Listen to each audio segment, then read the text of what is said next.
Hello everybody, and welcome to Storm Reads, and it's time for a daily reading vlog.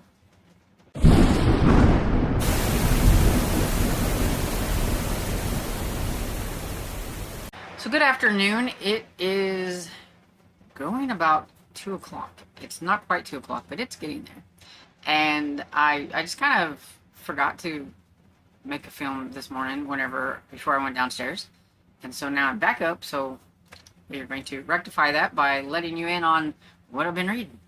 And so I worked on The Gathering last night, and then I finished it this morning by Dan Poblocki, and so that is the first book in the Shadow House series, and it was really good. I'm going to guess that people will find it as spooky as the cover, so just know that going in. I mean, the cover is fairly creepy. When it comes to middle grade, I figure the creepier the cover, the creepier the insides. That's how I go with things. And so I'm going to say that people will think this one was spooky. There were some high intensity places in it, some atmosphere going on. These kids are all lured to the house, then they can't get out of the house, and there might be some spooky little ghost children inside the house. And so they have to deal with that and try to figure out how to get out of the house. And I have a feeling it's going to take 4 books for them to get out of the house, because it's a 4-book series, as far as I know, because there's only 4 books that I've seen. And so it does kind of leave you at the end where you really just want to pick up the next book and find out what's going on. So I may try to get to the second one sooner rather than later. I can't guarantee that it'll be this month, because y'all seen my TBR. The 2 videos. Yeah. I need to check page counts before I make my TBRs, especially Buddy Reads.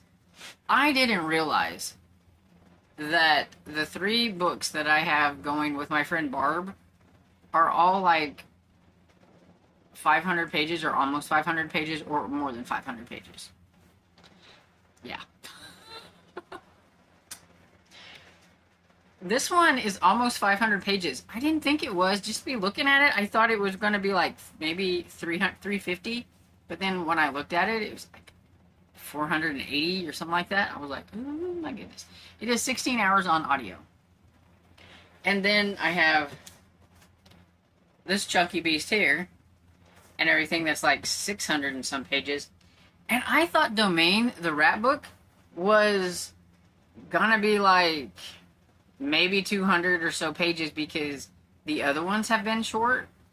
But evidently the author had a lot to say in this last book to wrap everything up, because it is almost 500 pages. And the audiobook that I was going to listen to is only like 3 hours. So I looked, and it is abridged, and I was like, so now I may have to eyeball that one. And so we are going to put that one at the end of the month, and then if we need to, we can just scoot it into November and everything. We can like read a little bit on it and then go on into November, because yeah. Note to self, check page count.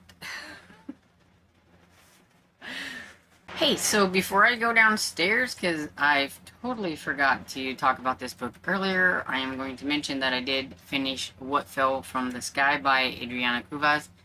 It's not my favorite book of hers. I definitely liked the No-Brainer's Guide to Decomposition and Mari and the Curse of the El Cocodrilo better than this one. My main issue with this one was that I felt like it was awfully preachy, and it kept bapping me over the head with these certain social issues.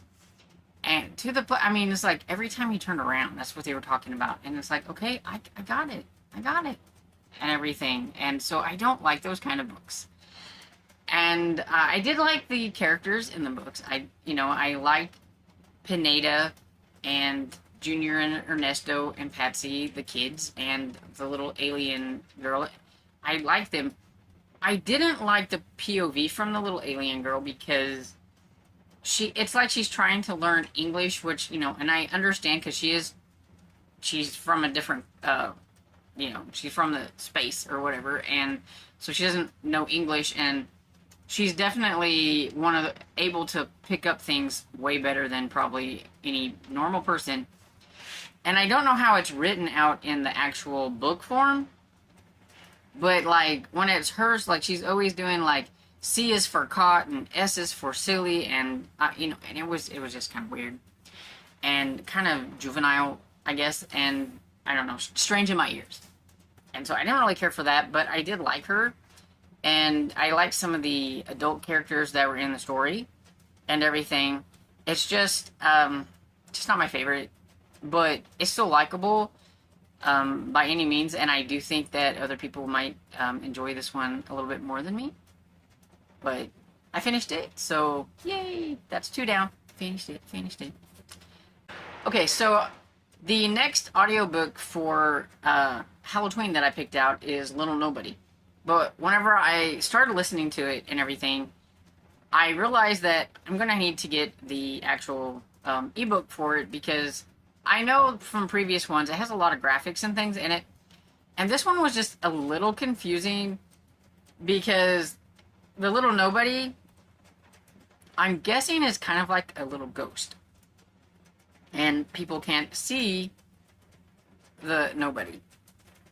And it's kind of like one of those things, I'm guessing, that, I didn't do it, nobody did. And so Little Nobody is a character and everything. And then you've got the kids in the school, and they're putting on a play. And I got so confused from when Little Nobody enters in, and then all of a sudden they're acting out all kinds of weird stuff, and I was like, what in the world is going on?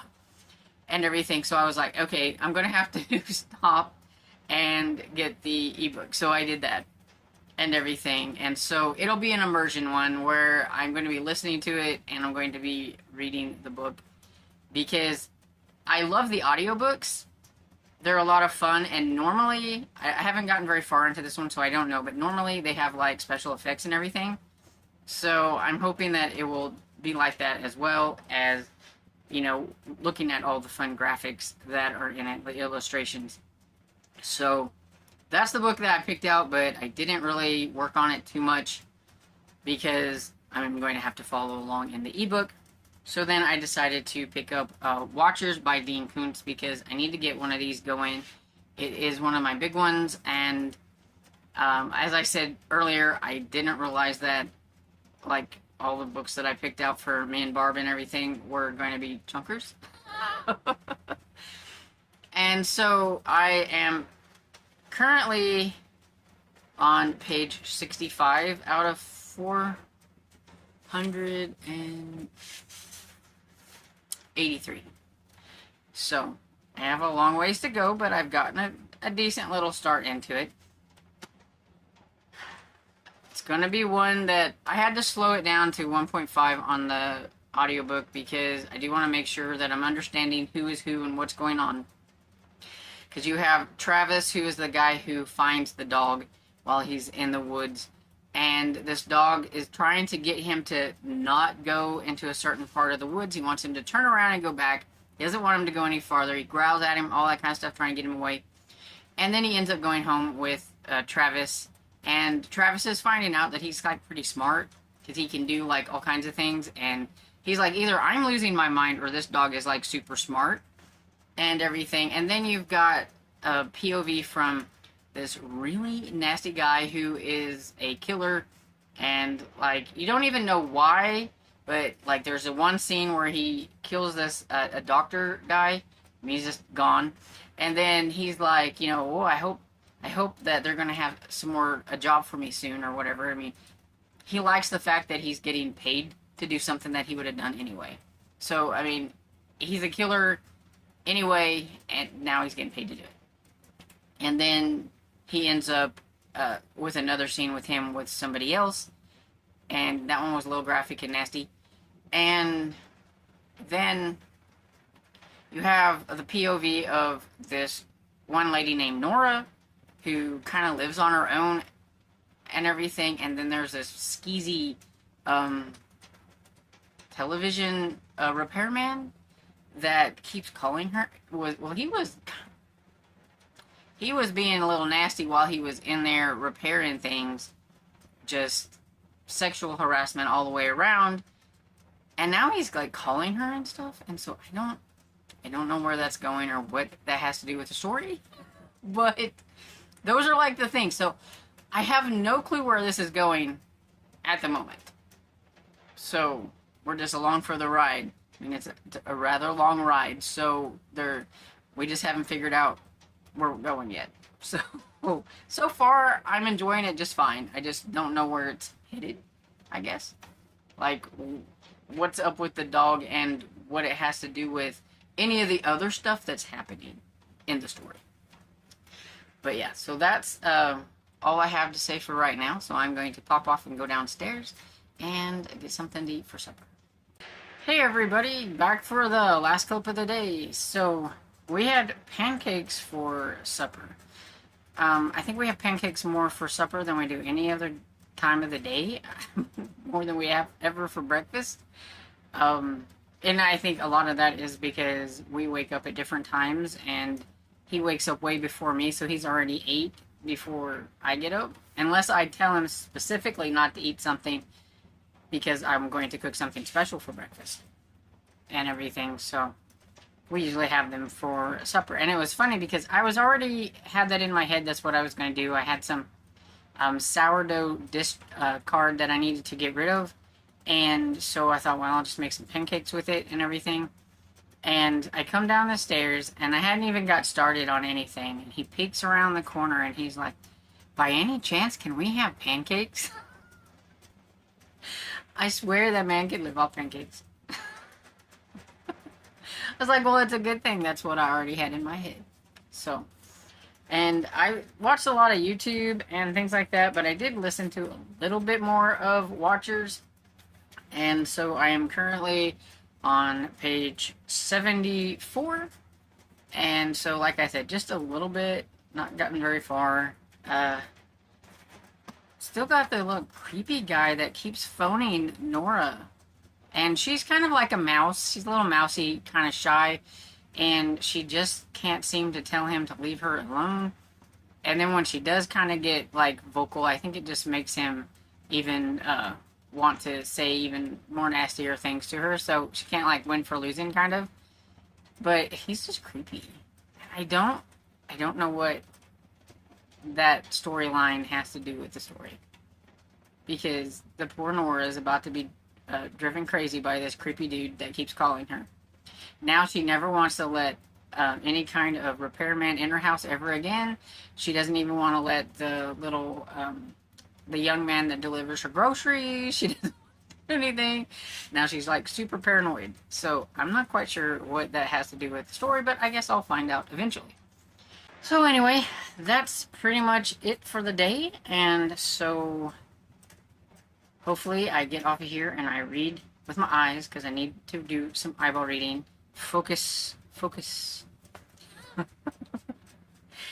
Anyway, so if you haven't already, let me know what you're reading, because I did put a post up yesterday if you were participating in Halloween to let me know what you were starting off with, but maybe you're reading something else by now. So, and if you're not participating in Halloween and you would like to let me know what you are starting October off with, do so down in the comments. I am always curious. And so I hope you enjoyed this video, and if you did, please give it a thumbs up and subscribe, and I will see you all in the next video.